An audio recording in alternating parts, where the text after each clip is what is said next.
নমস্কাৰ, আজি ভকেবুলাৰী ডে 3 হয়। আমি ডে 3 চাম এনে কিছুমান ৱৰ্ড যিবোৰ ৱৰ্ড আমাৰ বাবে অত্যন্ত প্ৰয়োজনীয়।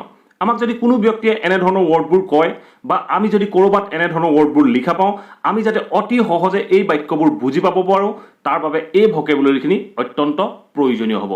গতিকে আশা কৰোঁ আপোনালোকে ভিডিঅ'টো স্কিপ নকৰাকৈ শেষলৈকে চাব আৰু প্ৰত্যেকটো ৱৰ্ড মিনিঙৰ সৈতে বুজিবলৈ যত্ন কৰিব। আৰু আপোনালোকৰ যদি প্ৰয়োজন হয় আপোনালোকে ভিডিঅ'টোৰ ৱৰ্ড মিনিংখিনিৰ স্ক্ৰীনশ্বট ল'ব পাৰে, আপোনাৰ যিকোনো এখন নোটবুকত নোট ডাউন কৰি ৰাখিব পাৰে। গতিকে আহক আমি এতিয়া ৱৰ্ডখিনি চাওঁ।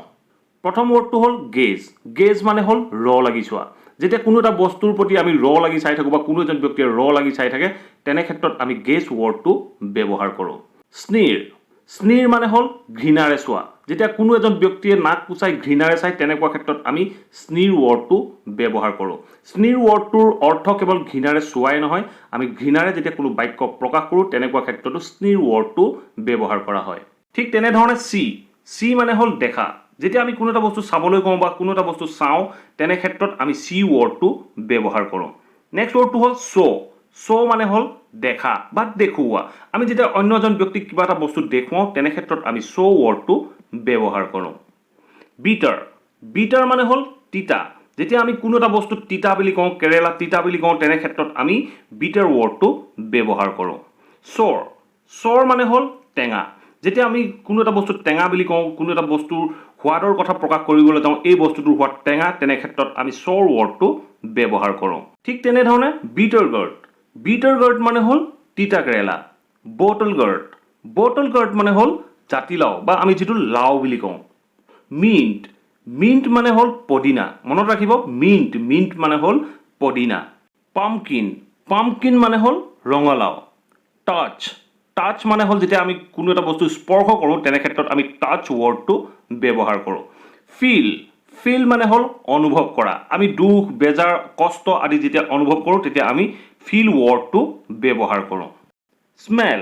স্মেল মানে হ'ল গোন্ধ পোৱা। আপুনি যেতিয়া কোনো এটা বস্তুৰ গোন্ধ পাব, তেনে ক্ষেত্ৰত আপুনি স্মেল ৱৰ্ডটো ব্যৱহাৰ কৰিব। পি।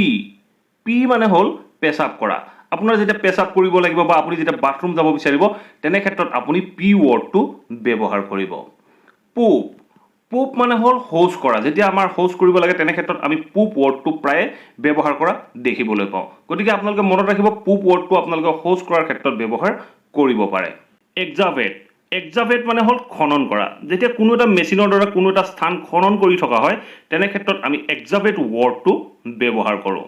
নেক্সট ৱৰ্ডটো এটা খুব কমন ৱৰ্ড, এক্সিকিউট। আপোনালোকে প্ৰায়ে এই ৱৰ্ডটো শুনি থাকে। এক্সিকিউট মানে হ'ল সম্পন্ন কৰা।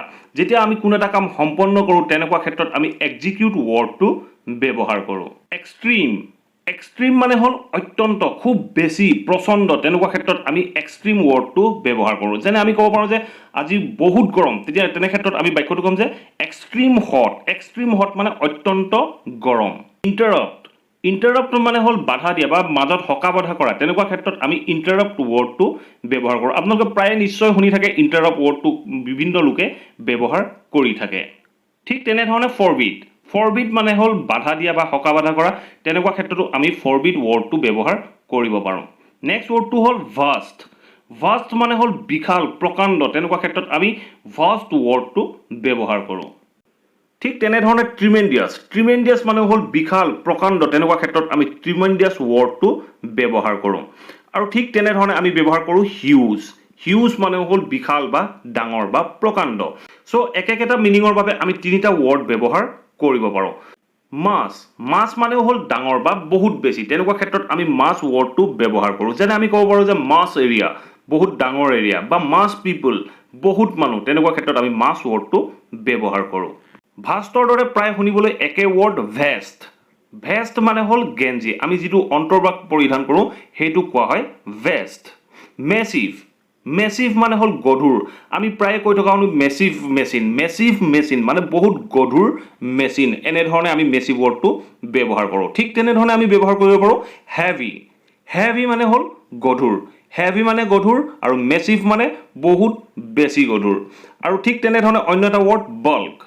বাল্ক মানে হ'ল বহুত পৰিমাণৰ। যেতিয়া আমি বহুত পৰিমাণৰ বুজাবলৈ যাওঁ, তেনে ক্ষেত্ৰত আমি বাল্ক ৱৰ্ডটো ব্যৱহাৰ কৰোঁ।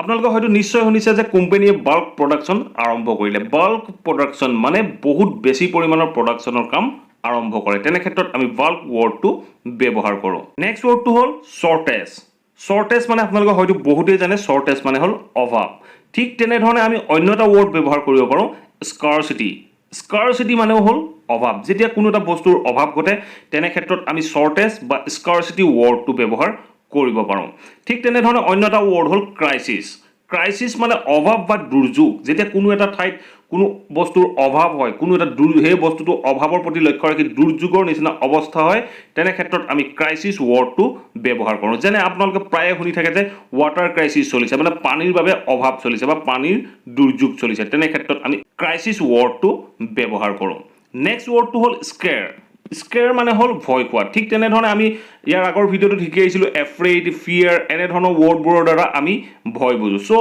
আমি ইয়াত ক'ব পাৰোঁ যে স্কেৰ মানে হ'ল ভয় টিকল মানে হ'ল কুটকুটাই দিয়া আমাক যেতিয়া কোনোবাই কুটকুটাই হহুৱাই তেনে ক্ষেত্ৰত আমি টিকল ৱৰ্ডটো ব্যৱহাৰ কৰোঁ স্নিজ মানে হ'ল হাঁচি মৰা আমি যেতিয়া হাঁচি মাৰোঁ এই হাঁচি মৰাটোক ইংৰাজীত কোৱা হয় স্নিজ ৰিব মানে হ'ল বুকুৰ কামিহাৰ আমাৰ বুকুত যিকেইডাল কামিহাৰ আছে কাৰ্ভ যিকেইডাল বনছ আছে সেই কাৰ্ভ বনকেইডালক কোৱা হয় ৰিবছ এক্সক্ৰিশ্যন মানে হ'ল শৌচ কৰা বা মলত্যাগ কৰা আমি যেনেধৰণে পুপ ৱৰ্ডটো ব্যৱহাৰ কৰিছিলোঁ ঠিক তেনেধৰণে আমি এক্সক্ৰিশ্যন ৱৰ্ডটো ব্যৱহাৰ কৰিব পাৰোঁ চাৰ্মিং মানে হ'ল ফূৰ্তিবাজ বা আনন্দত থকা মানুহ তেনেকুৱা মানুহক কোৱা হয় চাৰ্মিং ফৰচুন মানে হ'ল ভাগ্য আমি সাধাৰণতে ভাগ্য বুজাবলৈ লাক ৱৰ্ডটো ব্যৱহাৰ কৰোঁ আপোনালোকে যদি লক্ষ্য কৰে আপোনালোকে নিশ্চয় দেখিব বহুত ব্যক্তিয়ে ভাগ্য বুজাবলৈ ফৰচুন ৱৰ্ডটো ব্যৱহাৰ কৰে ঠিক তেনেধৰণে ডেষ্টিনি মানে হ'ল ভাগ্য আপোনালোকে মনত ৰাখি ল'ব ফৰচুন আৰু ডেষ্টিনি দুইটাই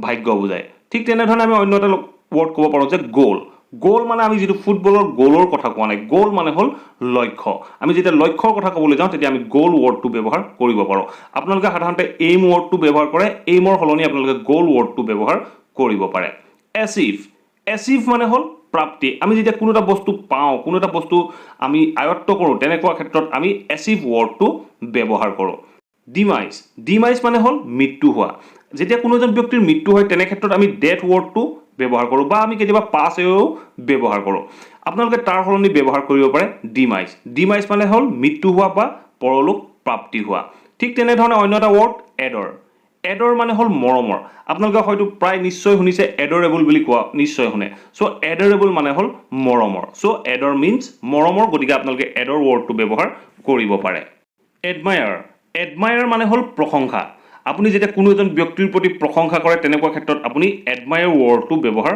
কৰিব পাৰে ঠিক তেনেধৰণৰ অন্য এটা ৱৰ্ড হ'ল আইডল ৱৰ্ডটো আপোনালোকে হয়তো বহুতে নিশ্চয় শুনি থাকে আইডল মানে হ'ল আদৰ্শ ঠিক তেনেধৰণে অন্য এটা ৱৰ্ড হ'ল ইনক্ৰিজ মানে হয়তো বহুতেই জানে ইনক্ৰিজ মানে হ'ল বৃদ্ধি কৰা ঠিক তেনেধৰণে অন্যটো ৱৰ্ড হ'ল ডিক্ৰিজ মানে হ'ল কমাই অনা ইনক্ৰিজৰ অপজিট ৱৰ্ড ডিক্ৰিজ ঠিক তেনেধৰণে আমি অন্য এটা ৱৰ্ড ক'ব পাৰোঁ ৰিডিউচ মানে হ'ল কমাই অনা ডিক্ৰিজ বা ৰিডিউচ দুইটা অৰ্থৰ মিনিং হয় কমাই অনা চ' আপোনালোকে যিটো ৱৰ্ড আপোনালোকে ব্যৱহাৰ কৰিবলৈ ভাল পায় সেই ৱৰ্ডটো আপোনালোকে ব্যৱহাৰ কৰিব পাৰে এষ্টাব্লিছ মানে হ'ল প্ৰতিষ্ঠা কৰা যেতিয়া কোনো এটা বস্তু প্ৰতিষ্ঠা কৰা হয় তেনে ক্ষেত্ৰত এষ্টাব্লিছ ৱৰ্ডটো ব্যৱহাৰ কৰে লঞ্চ মানে যেতিয়া কোনো এটা বস্তু উদ্বোধন কৰা হয় তাক আমি লঞ্চ বুলি কওঁ ঠিক তেনেধৰণৰ অন্য এটা ৱৰ্ড হ'ল ৰেপ মানে হ'ল কোনো এটা বস্তুক যেতিয়া আমি অন্য এটা বস্তুৱে মেৰিয়াই দিওঁ তাক কওঁ আমি ৰেপ চ' আপোনালোকে এই ৱৰ্ডকেইটা হয়তো নিশ্চয় ভাল পালে যদি ভাল পালে প্লিজ ভিডিঅ'টো লাইক কৰিব শ্বেয়াৰ কৰিব আৰু কমেণ্ট কৰি মোক জনাব আপোনালোকে ভিডিঅ'টো চাই কেনে পালে আৰু যিসকল ছাত্ৰ ছাত্ৰীয়ে ইংৰাজী শিকিবলৈ জানিবলৈ বুজিবলৈ যত্ন কৰি আছে তেখেতসকলৰ মাজত প্লিজ আপোনালোকে ভিডিঅ'টো শ্বেয়াৰ কৰি দিয়ক আপোনালোকে ভিডিঅ'বোৰ চাই কিন্তু শ্বেয়াৰ কৰি নিদিয়ে আপোনালোকে ফেচবুক হোৱাটছআপ গ্ৰুপ আদিত এই ভিডিঅ'টো শ্বেয়াৰ কৰি দিয়ক যাতে সকলোৱে ইংৰাজী এই কথাবোৰ শিকিব পাৰে আৰু যদি চেনেলটো এতিয়াও ছাবস্ক্ৰাইব কৰা নাই প্লিজ ছাবস্ক্ৰাইব কৰি লওক অল নটিফিকেশ্যন অন কৰি ল'ব মই যেতিয়া এনেধৰণৰ ভিডিঅ' আপলোড দিম আপোনালোকে লগে লগে নটিফিকেশ্যন পাব আৰু ভিডিঅ'বোৰ চাব পাৰিব থেংক ইউ